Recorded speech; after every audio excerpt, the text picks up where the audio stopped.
Good morning. Whether you're here in person or watching at home, it's good to be with you this morning. It's good for all of us to be together. As we gather together this morning, let me share with you words from the author and Unitarian layman Kurt Vonnegut from his novel, God Bless You, Mr. Rosewater. I offer my apologies for the language used in this quote. Hello, babies. Welcome to Earth. It's hot in the summer and cold in the winter. It's round and wet and crowded. At the outside, babies, you've got about 100 years here. There's only one rule I know of, babies. God damn it, you've got to be kind. Come, my friends, with our hearts open to both the challenges and possibilities that this new day and new week bring, with our hearts to all that inspires, sustains, redeems, and transforms us. Come, let us worship together.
Some may go,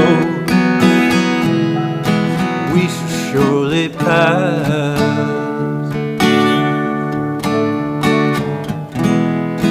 When the wind that left us here returns for us at last, we are but a moment's sunlight.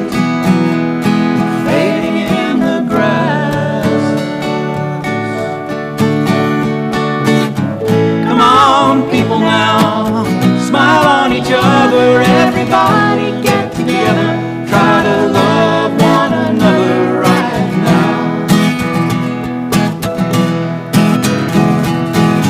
Come on, people now, smile on each other, everybody get together, try to love one another right now.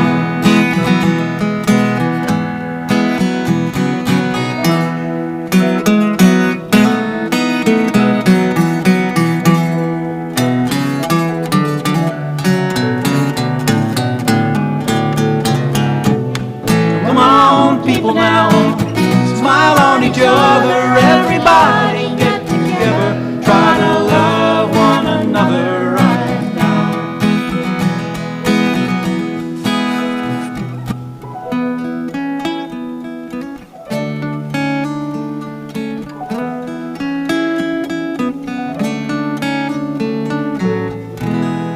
If you hear the song I sing, you will understand. Listen. You hold the key to love and fear, all in your trembling hand.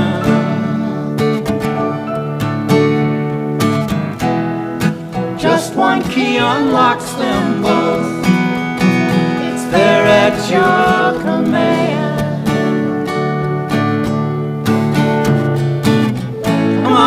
People now, smile on each other, everybody get together, try to love one another right now. Come on, people now, smile on each other.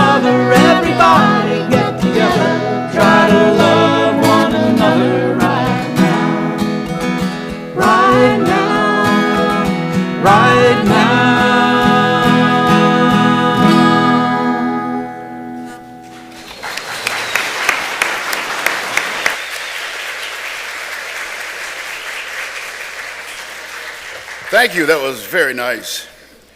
The flaming chalice is the symbol of the Unitarian Universalist tradition, the liberal tradition to which this congregation belongs. With those of you here in person, please rise in body or spirit for our chalice lighting. If you have a chalice at home, I invite you to light it with me at this time.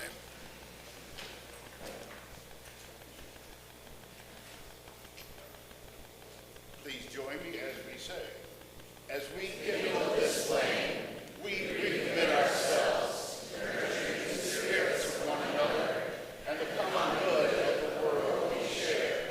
May the light of this flame be welcoming to all who seek a liberal religious home.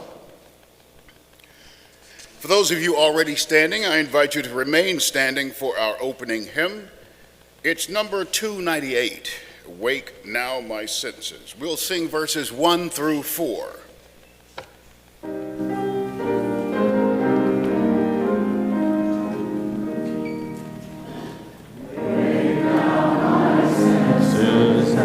Hear the earth call, feel the deep power of being in all. Keep with the web of creation your vow, giving, receiving, as love shows us how. Wake now, my reason, reach out to the new.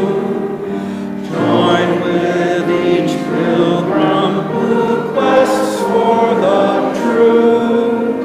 Honor the beauty and wisdom of time. Suffer thy limit and praise the sublime. Wake now, compassion, give heed to the cry.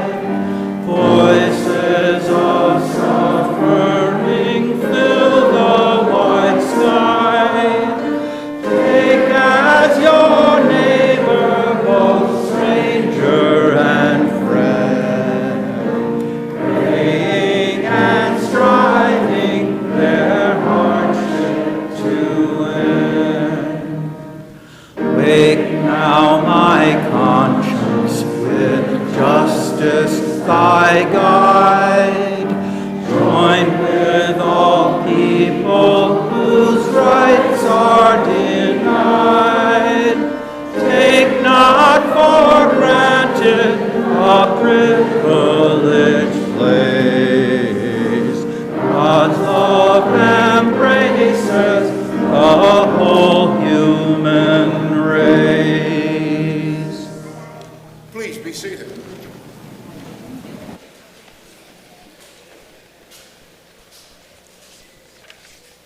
Good morning again.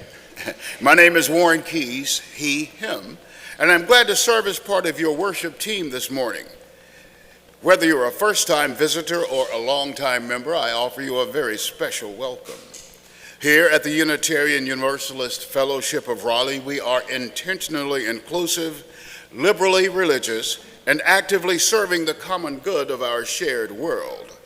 Whoever you are and wherever you are on your own religious journey, you are certainly most welcome here.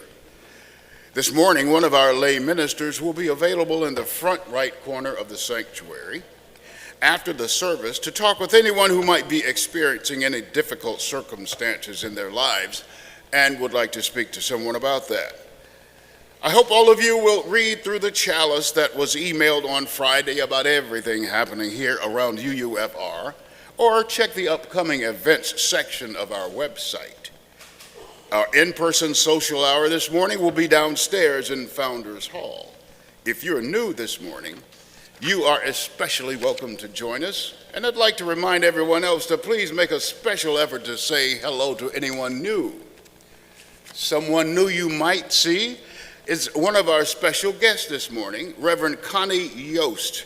She is the board secretary of the National Farm Worker Ministry, a group who educates and mobilizes the faith community and the people of conscience in support of our farm workers as they request community support. Please give a warm welcome to Reverend Connie as she shares with us how our congregation sends support farm workers. Welcome.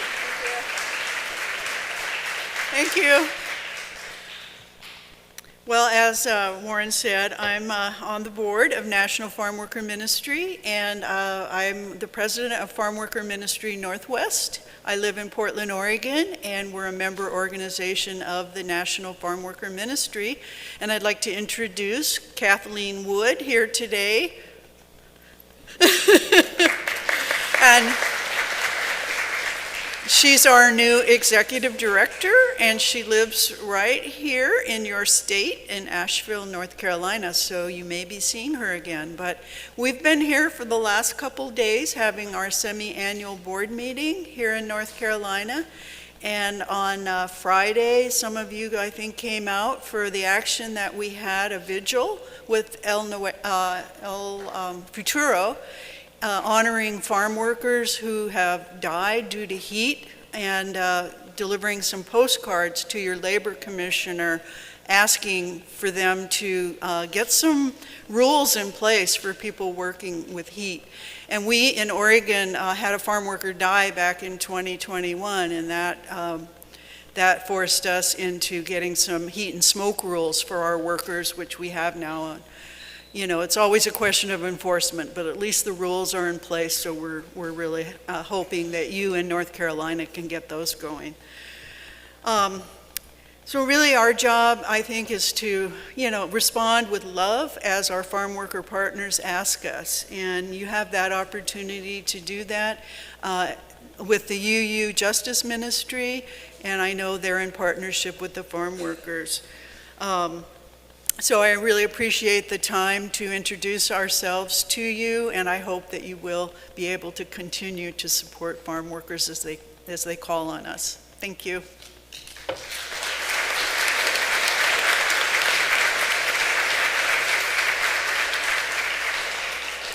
Thank you very much, Reverend Connie, for all the work that you are doing. I now invite you to meet and greet your neighbor.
I love the enthusiastic conversation.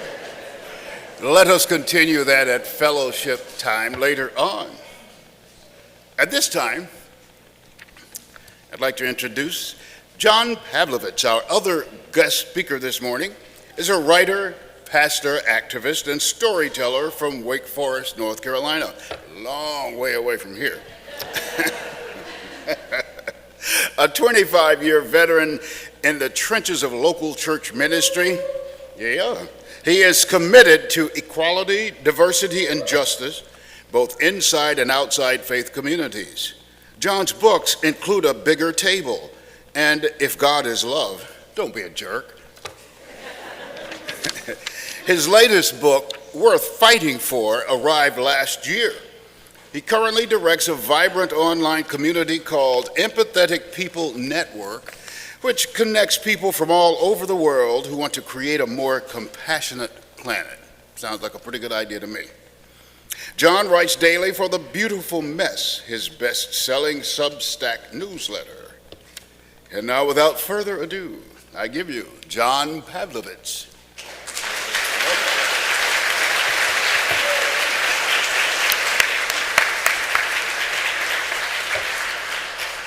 Well, good morning, friends.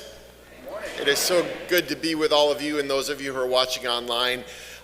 This is a different kind of morning. There's a lot of different moving pieces, and we're going to start by, I'm going to share some time for our young people, a new book that I've just written, and it's called Here and Now and Small and Close.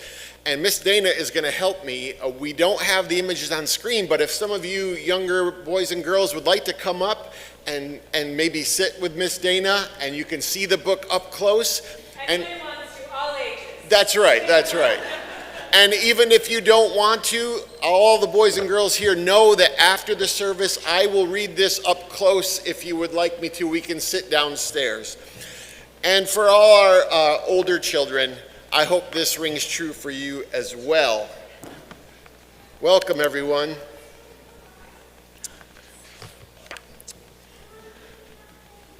If you want to come a little closer this way, because I'm going to show the pictures here while John reads. So come on around this way. Can you see over there? Okay. Now, this book, friends, is about how you have the ability to change the world, and it's so easy to do. So let's begin. Here and now, and small and close. Do you ever feel sad? Sadly, I sometimes do. Do you ever get scared? I'm afraid I do too. Everyone can lose hope. Everyone can get stressed. Yes, we all have those days when we're less than our best.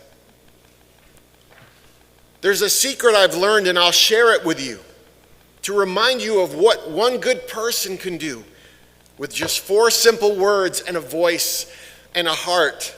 If you're in, let's begin. Here is right where we start. Here. If you're asked where you are, just what would you declare? Would you say someplace else? Would you say, I am there? No, that wouldn't be right. No, that wouldn't be clear. If you're asked where you are, you would say, I am here. Say as loudly as you can, I am here. Yes. So you are. Here's exactly the spot. Here is right where you are. Someplace else you are not. And right here is the greatest of places to be, because no other person can see what you see. No one else in the world has the view from your shoes. You can see everything that you're here it can use. Take a peek high and low. Look around and about. Who here can you lift up? Who here can you help out? Can you do something kind, something sweet, something good? Can you do something here that nobody else could? Yes, of course, you can care and give love and bring cheer to wherever you are, which is always right here. Now you know you are here, so my next query then is not a question of where, but a question of when. Are you here yesterday, or in 3 weeks or 4? Are you sometime ahead, maybe sometime before? I can answer this one, or I'll try anyhow. You're not here yesterday or tomorrow, but now. And right now, I can say without pause or delay, now's the best time of all because now is today. You see, now is not later. There's no need to wait or to put off or hold off or procrastinate. Yes, this second is perfectly perfect. It's true. Now is ready for you without further ado. What good can you do right now? Tell me, what's one good thing you can do right now? Compliment someone. Anyone else? Smile. There you go. Yes, that's it. You've correctly assessed. Of all time, now is when love is best left expressed. You're amazing, stupendous, a star, take a bow. Yes, you're here, right on time, and that time is right now. Small. Well, you're here, and you're now, and I think you'll agree that as wheres and whens go, they're the best ones to be. And the news that may come as a bigger surprise, it's the right place and time, and you're just the right size. Yes, we all feel too small, but that's simply not true. There's no measure to what one small human can do. See, the truth is, and trust me, I know with no doubt that you're made for big things in the greatest amount. Can you offer a smile? Can you help with a chore? Can you carry a book or hold open a door? Can you be a good friend? Can you clean up a mess? Can you say a kind word to someone in distress? Yes, you can, and the truth about what we call small is that those things aren't actually small after all. To the people we help, to the ones we care for, the small stuff grows in size, multiplies into more. What are some small things that you can do to make a big difference in someone's day? What's one small thing? Can you help someone up if they fall? Can you share something that you have with someone else? When you think of the last word, close. When you think of the kind things that you'd like to do, it can feel like it's miles between those things and you. But if you'll kindly allow me, I'd like to propose that the world you can save is incredibly close. No, you don't need to take a speedboat or a train or a rocket backpack, parachute or a plane. You're not far where you are. You're as close as your toes or the end of your arms or the tip of your nose. Everywhere that you go, every road that you choose, there's no shortage of people in need of good news. So heads up, look alive, look around, and you'll see that you're so close to right where they hope you might be. Turn your head right and left, then ahead and behind, and just do the first good thing that comes to your mind. Let your eyes show you where, let your heart show you how. Do the small, do the close, do it here, do it now. Yes, dear friends, in the end, hope is never too far. Joy is always nearby. Peace is right where you are. Yes, we each carry love, and where we go, it goes. In the here and the now, and the small and the close. So friends, before you leave today, I want you to remember that you can change the world. You can make the world more beautiful. Think about this. You carry love wherever you go. So today, will you carry love and be kind to everyone you see? Yes. I know you will. All right, well, thank you, and thank you, Miss Dana, and we will sing our friends out, correct?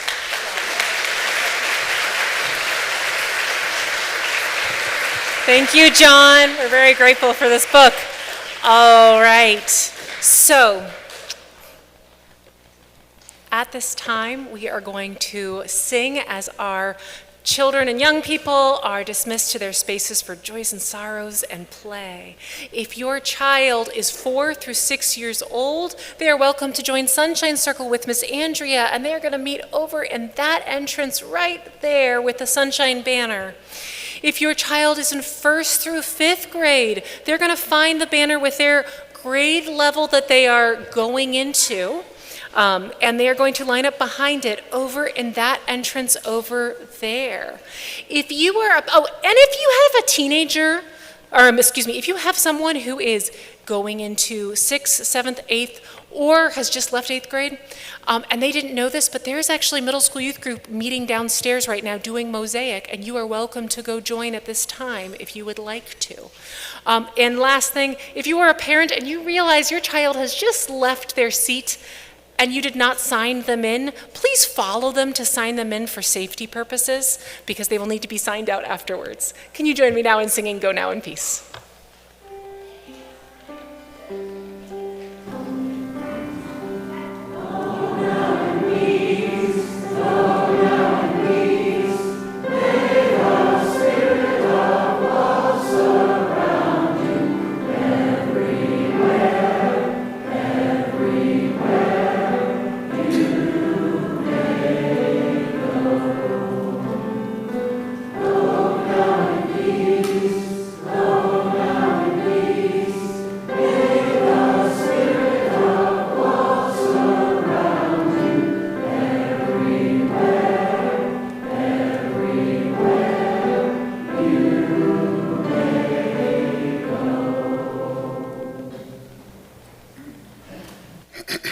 This is a time in our service when we acknowledge some of the joys and sorrows of our community. We do this because we believe a joy shared is a joy made greater, and a sorrow shared is made easier to bear. Ann Hayes reports that former member Stephen Wisink died on July 15th after a lengthy illness. Becky Elliott and Emilio Sobral ask us to please send healing energy to Cindy Baker, who is in the hospital. Cindy is our son's mother-in-law. And finally, we have an anonymous friend here reports as of July 17th, they were 48 days clean and sober, one day at a time.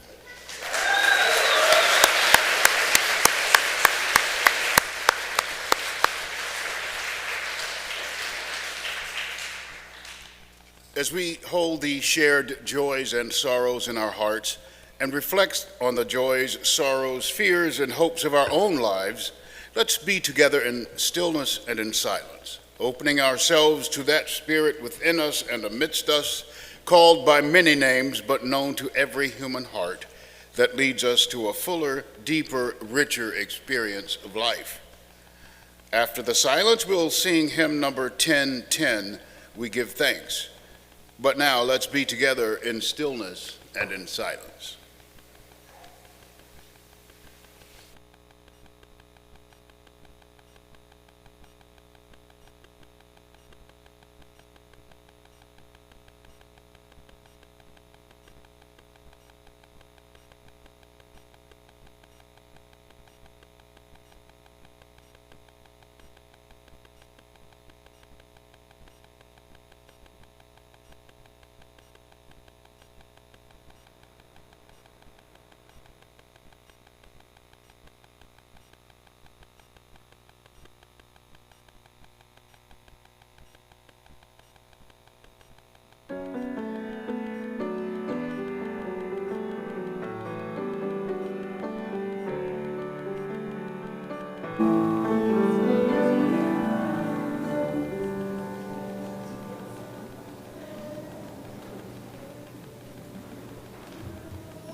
morning. My name is Linda Watson, she, her, and it's my honor and joy to serve on our board of directors here at UUFR. I'll be downstairs after the service during social hour, and I would just love to talk to any of you about anything that's on your mind. Everything we do here at UUFR is only made possible because of the generous contributions of so many. For those of you who have set up automated giving to UUFR or who send in a check every month, I'd like to thank you now for your generosity. If you would like to make a contribution in person today, we invite you to bring it forward and put it in one of our offering plates. Or if you would prefer to have an usher come to you, you can raise your hand. You may also use one of the methods that will appear on our screen shortly. Our offering will now be given and gratefully received. Thank you.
What the world needs now is love, sweet love.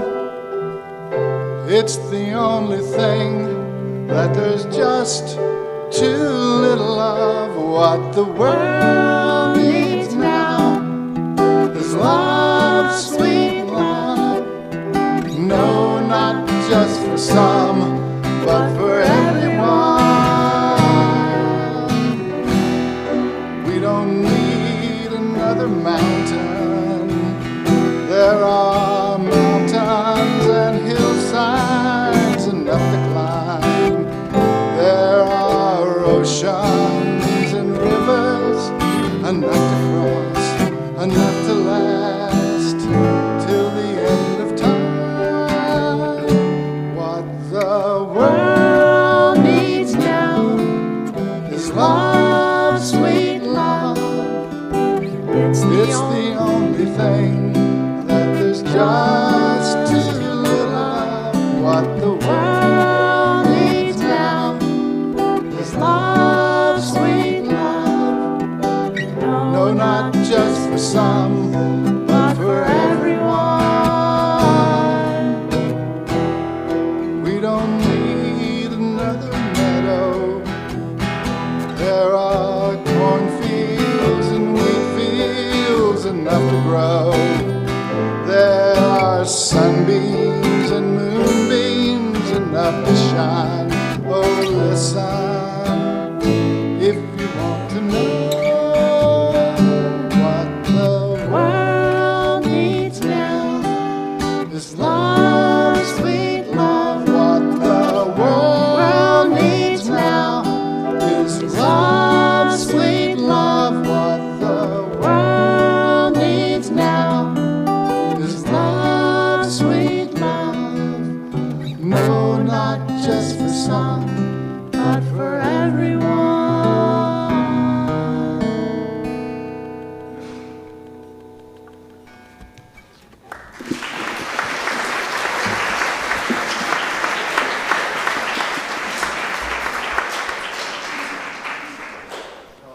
morning again. It is a joy to be with you. A couple housekeeping notes. I will be downstairs after the service. I have books to sign and we can talk and catch up, so I'll be there. And I don't believe some of the readings that I'll be sharing will be on the screens, but if you want, I'm going to share them with the community, and then you can look on the website and they'll be there eventually to accompany this message. But since I'm new here, and I don't really know a lot of you, I thought we should probably take attendance. When I call you, just please say as loudly as you can, like the children did here. Lovers of humanity. Here. Good. Exhausted activists. Here. Bleeding heart liberals. Here. Rabble rousers. Here. Radical leftists. Here. People forced to come here by a loved one. You can be honest. Helpers. Here. Healers. Caregivers? Damn givers. You are present and accounted for. Great.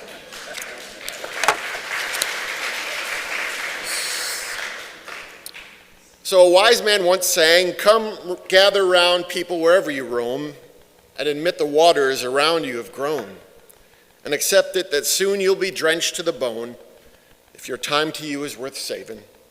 And you better start swimming or you'll sink like a stone, for the times, they are changing." He was right, of course. The times are always a-changing. Sometimes that change is really easy to see, especially the less than pleasant transitions, right? You can notice the change in your geography, driving past sections of road that used to be filled with trees, and one day you see a wide open clearing that's been made to put up townhomes or shopping centers or buildings to store the stuff we can't fit into the places we currently live. And you're reminded that this place is not the same as it was and that a loss is taking place.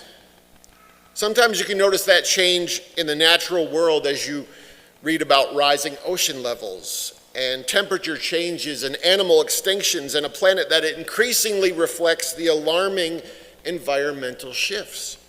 So nature is in continual transition.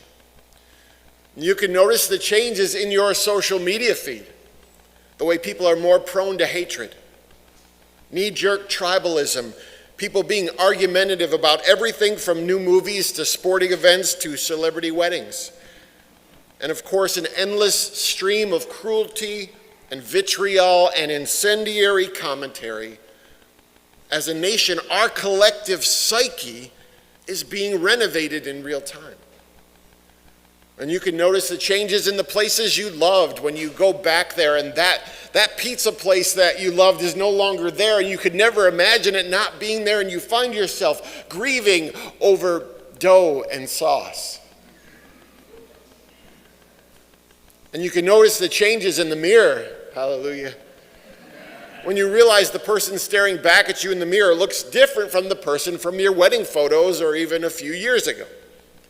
We were looking at our wedding photos from 28 years ago, and I said to my wife, "You're aging like an adult human while I am living in dog years. What is happening here?"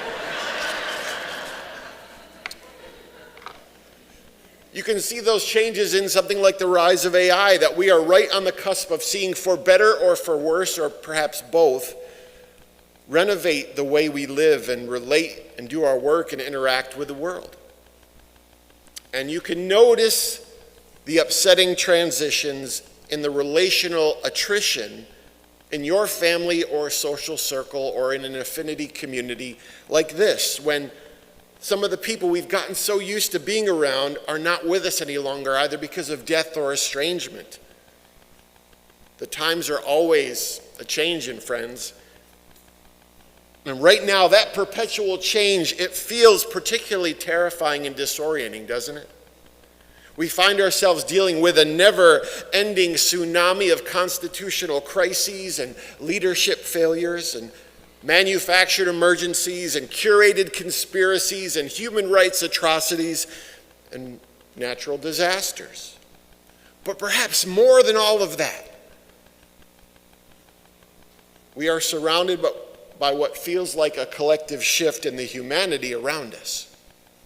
People who seem to either be turning away from the suffering around them, or have grown ambivalent toward that suffering, or worse, people who may be experiencing a perverse joy about that suffering. I watched a video last week of an ICE agent in her car dancing to music while holding 7 people in the back of her vehicle that she was taking to God knows where. It is the rising inhumanity around us that we are seeing that is leaving us exhausted. This reality of the unceasing alterations can often render us feeling helpless and anchorless, beginning to feel that existence is pointless or futile. Now, I've often read the writings of the Stoics, the philosophers from ancient Greece and Italy. And I want to share with you a few bits from a book called Meditations, which are the writings of Marcus Aurelius, who was the emperor of Rome in the 1st century. And he is one of the most powerful people on the planet. And in his book, it's really just a journal. It was never meant for others to see or hear. He never thought people would be discussing it in public. So let's look at it, shall we? Marcus Aurelius says, some things are rushing into existence and others out of it. Some of what now exists is already gone. Change and flux constantly remake the world, just as the incessant progression of time remakes eternity. We find ourselves in a river. Which of these things around us should we value when none of them can offer a firm foothold? Like an attachment to a sparrow, we glimpse it and it's gone. So he says we live in a river. And with all the worrisome shifting around us, where can we actually find peace? Where does stability come from? What can we really hold on to? And how do we stay human when inhumanity feels so overwhelming? Well, our Buddhist friends speak about the perils of what they call attachment. The ways we grasp for or cling to people or objects or ideas or experiences, how we affix our well-being and our very identity to those things which are always in flux, to people, to financial security, to our appearance, to status, to comfort, to political realities. And Buddhism sees this attachment as one of the greatest sources of suffering because we're trying to be in that river and have permanence and stability in an existence where everything is impermanent and forever shifting. So, part of living well right now is to remember that nothing is permanent. Nothing is constant and nothing is really ours, whether good or bad. Whatever this day hands us, we must hold it responsibly but loosely. Buddha says, see them, not you and me, we're well-adjusted people, but the Buddha says, see them floundering in their sense of mine, like fish in the puddles of a dried up stream, and seeing them live with no mine, not forming attachment to experiences, living without a sense of mine, of seeking ownership or control or permanent possession. Attachment requires certain conditions to feel emotionally grounded, to feel safe. We know this, right? If I feel like everything is here and everything is controlled and everything is fixed, I'm okay. But invariably that doesn't last, does it? And so non-attachment is about gratefully accepting the what is, knowing that whether that feels comfortable or comforting or unpleasant, this will soon be changing, and the what will be is already on the way. Can we believe that in the darkest of days? That despite what we see now and the disturbing what is, that the what will be is already on the way based on just what we're doing and how we are showing up in the world. But this is important. While we know that what is on the way is coming. Our task as humans is to hasten the arrival of the beautiful. We don't refrain from engaging in the world because everything's temporary and shifting. We don't just accept injustice in the present. We don't sidestep the work of being human right now, but we allow ourselves to have some measure of peace and to not be overwhelmed by the present circumstances, to remember that the way things are right now is not the way things will always be. But we are going through some shift right now, people. Another part of this journal from Marcus Aurelius, I love this because he is having a conversation with himself in which he tries to give wisdom and then he argues back. And I think we all understand this every morning right now. He says, at dawn, when you have trouble getting out of bed, tell yourself, I have to go to work as a human being. What do I have to complain of if I'm going to do what I was born for? The things I was brought into the world to do. Or is this what I was created for, to huddle under the blankets and stay warm? And his voice reaches back. But it's nicer here. And he says, so you were born to feel nice? Instead of doing things and experiencing them, don't you see the plants, the birds, the ants and spiders and bees going about their individual tasks, putting the world in order as best they can, and you're not willing to do your job as a human being? Why aren't you running to do what your nature demands? He says, but we have to sleep sometime. Agreed. But nature set a limit on that as it did on eating and drinking, and you're over the limit. You've had more than enough of that, but not of working. There you're still below your quota. You don't love yourself enough, or you'd love your nature too and what it demands of you. Now hear this. You're not tired from not doing enough. You don't need to hear the message that you need to do more. But you need to keep doing the things that you are doing, trusting that they are changing the temperature of this planet. So I think for every human being who believes in the inherent worth and dignity of every person and respects the interdependent web of existence of which we are all part, this is where the rubber meets the road. Good humans, we were made for days like these. As we watch decades of human and civil rights being wiped out in a few months, as unfathomably cruel legislation gets passed, as people in the highest levels of leadership seem to revel in inflicting pain on other people, it is difficult not to question whatever we once believed holds this all together, right? Whether God or love or karma or simply humanity, there's no denying that these days shake our faith, whatever that word means to you. They test our resolve. They challenge the stories that we've inherited about love winning or the arc of the moral universe bending toward justice. But I don't need to tell you any of this. You're here this morning because you're awake to the pain of the world. You're angry, you're exhausted, you're overwhelmed, which means I don't have to waste a second trying to convince you how objectively bad it is.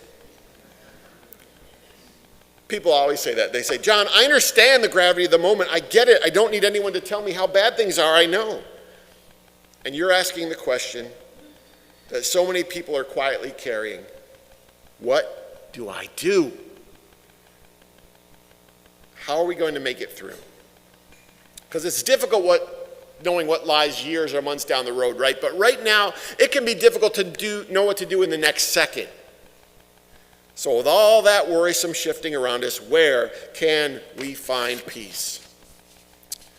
Friends, I think part of our peace lies in not concerning ourselves with how bad we believe other people are acting right now. Think about this.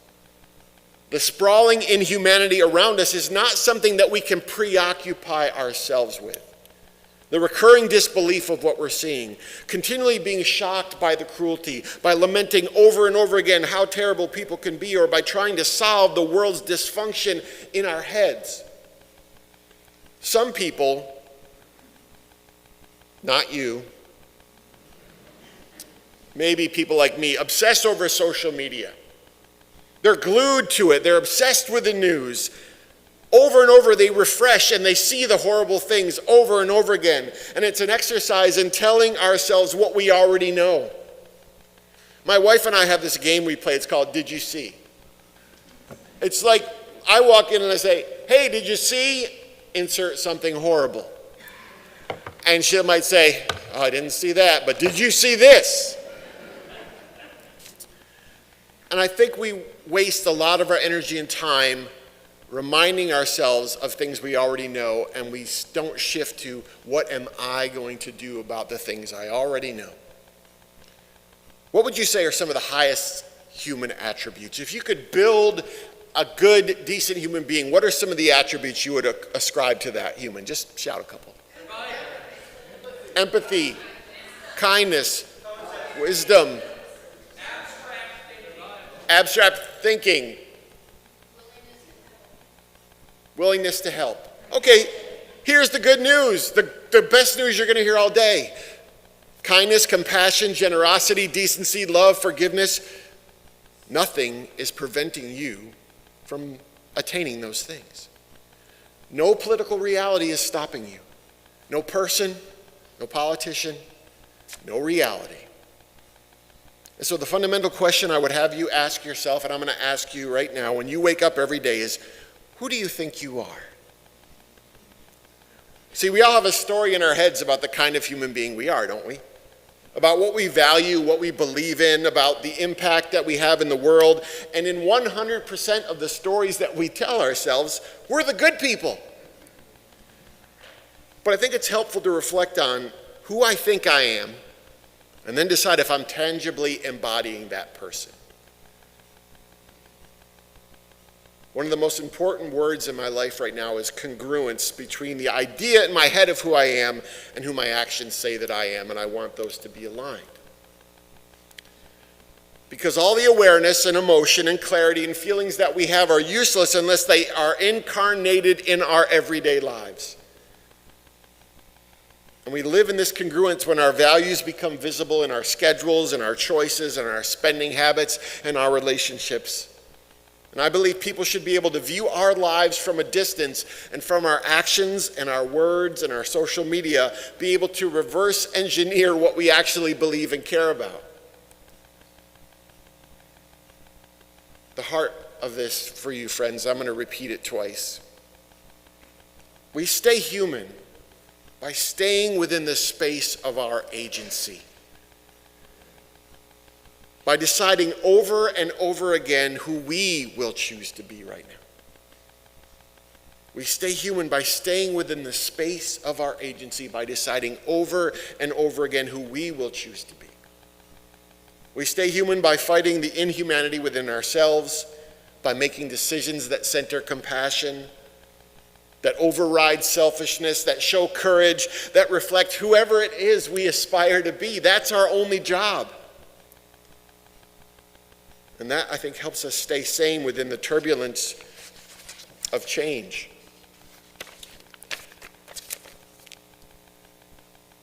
Poverty is massive, and you're not going to fix it. Is there anything that you can do to address poverty? What's one thing that you can do to address poverty?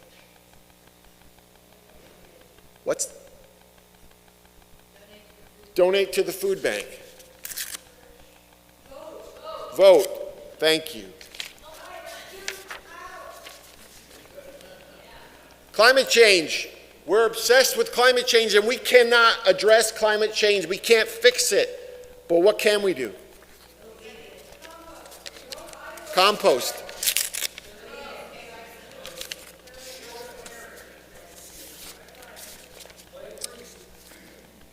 Plant trees. Bigotry. This was here long before you arrived. It's going to be here long after you're gone. But can you do anything right now to address bigotry? Get rid of people in power who are bigots. Stop seeing people as other.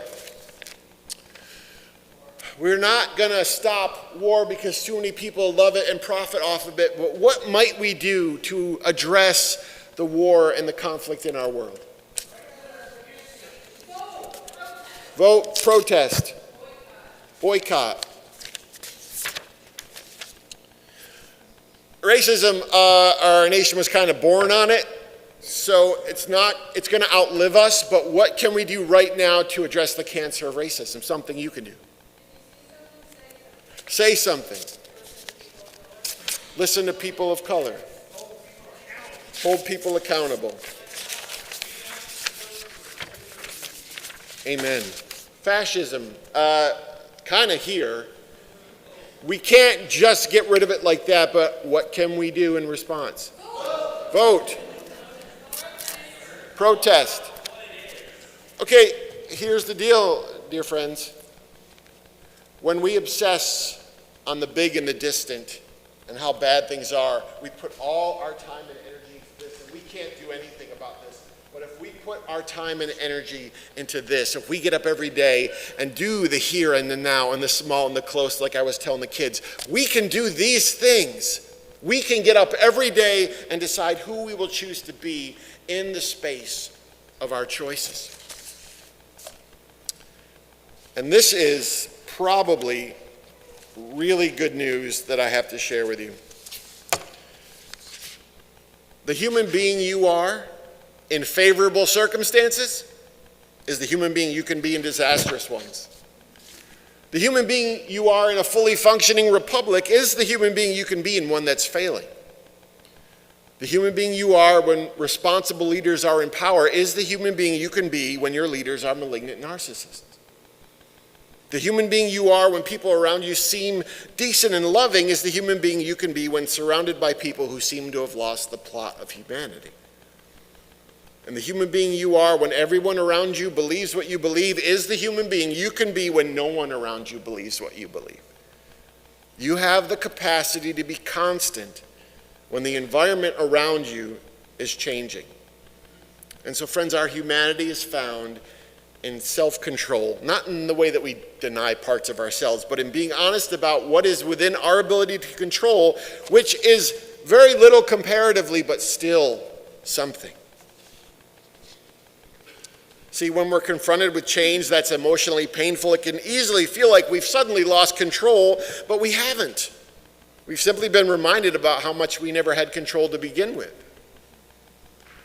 We've simply been reminded that engineering or steering events, slowing or stopping time, dictating another person's actions has always been above our pay grade.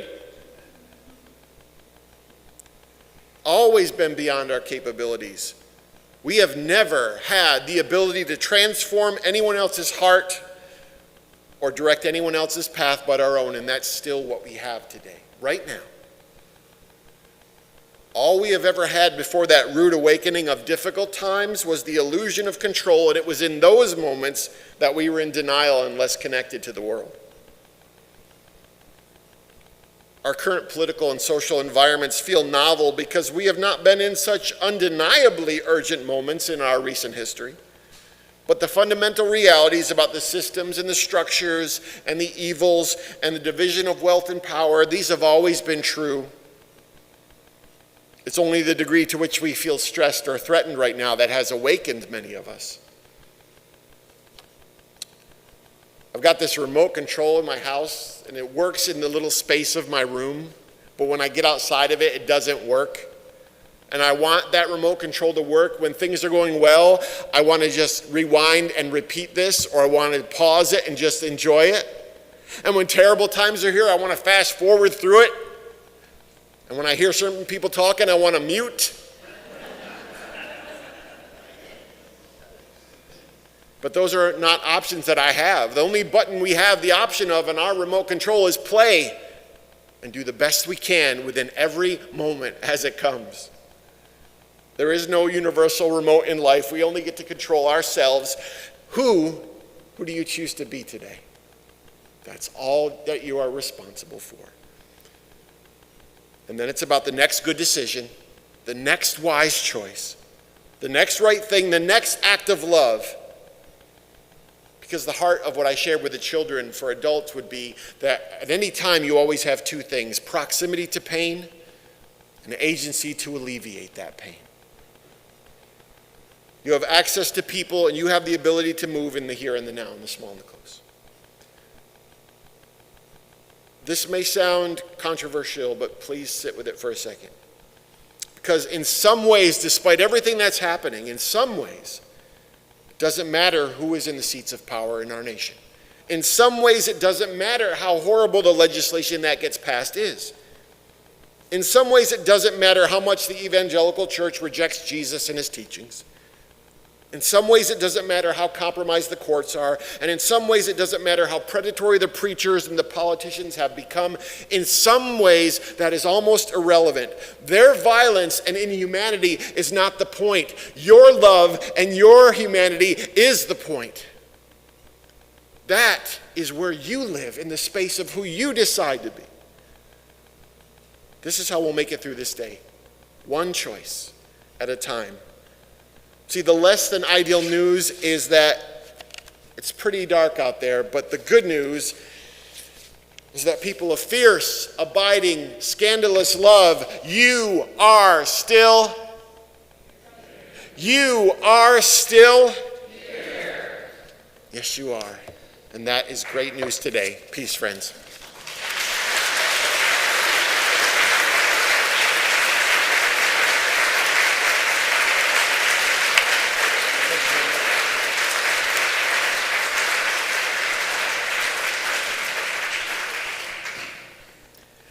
Thank you for that encouraging message. Now, will you please rise in body or spirit for our closing hymn? Our closing hymn this morning is 131, Love Will Guide Us.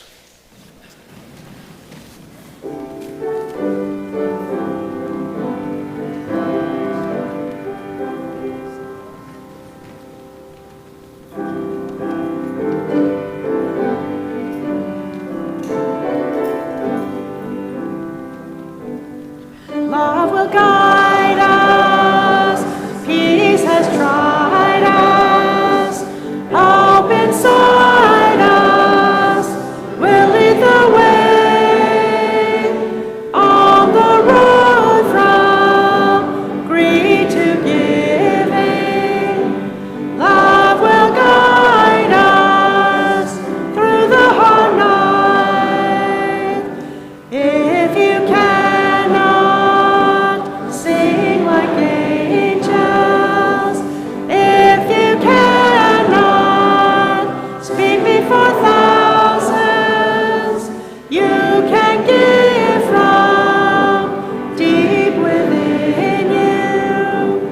You can change the world with your love.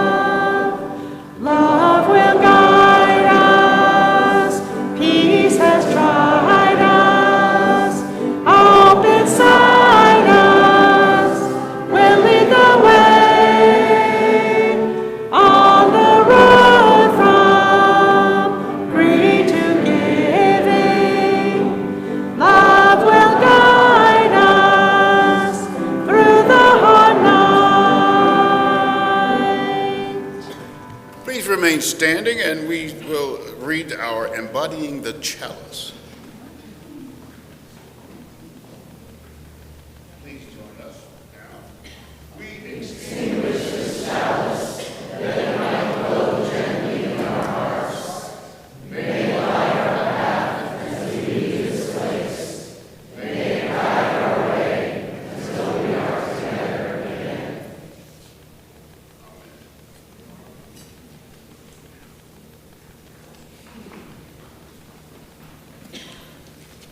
And now our host.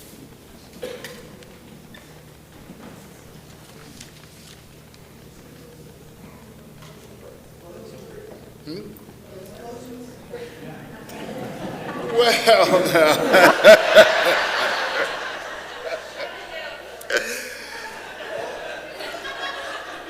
I want everybody to... I'm new here. I don't know what his excuse is. Santa, I'm unprepared to give you any closing word, but I think we should just remember the words that we've heard today, embody them, and be the human being we all want to be. And with those words, I'd like to hear that. Yes. Amen.